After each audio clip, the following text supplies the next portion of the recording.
Okay, quick video on how to resolve the AnyType with object. So in the list interface for my array list, some of these methods will return the object that was formerly there. So the remove, the get, the set. So get just returns the object at that spot. The problem is that we're using this generic AnyType, but in my array list, when we create the array, we have to create it with objects. So this would be the parent class of AnyType. But the reason we do this is because I can't put AnyType here. It won't allow you to instantiate the array with a generic type like this.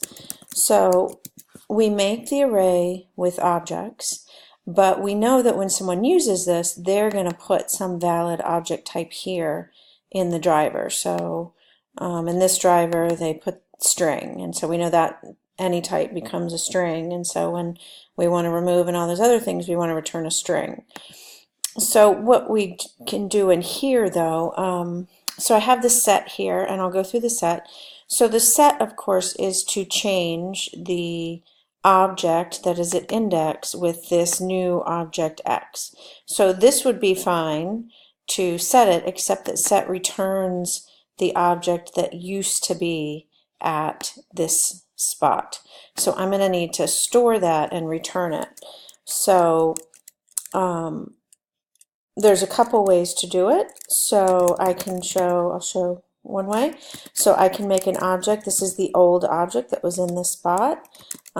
It's going to equal what was there before, and then I will change what's there, and the last thing I want to do is return old.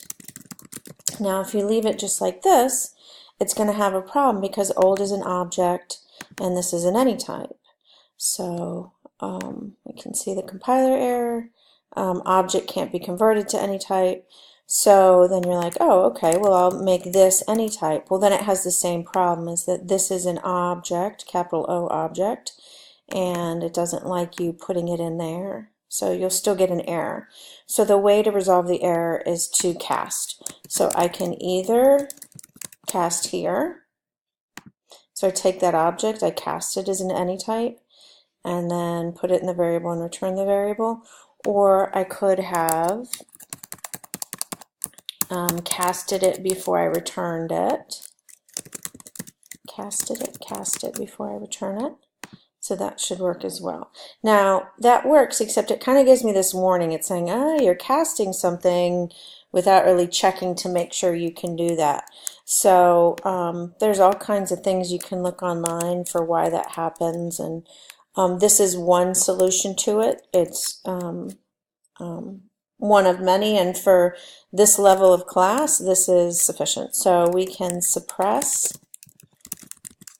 warnings unchecked like that, no semicolon or anything, and it will suppress these warnings. And this warning was indeed because I was doing this casting that it wasn't sure it was okay.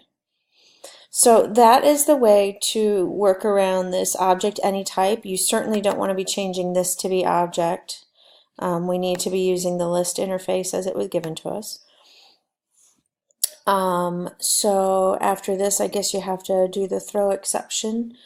I think this is it. So suppressing the warnings and casting when you get something out. So again, you won't need to do that necessarily with the adds, but with these methods where you're returning an object of that type, you're going to need to do that casting. Okay, happy coding.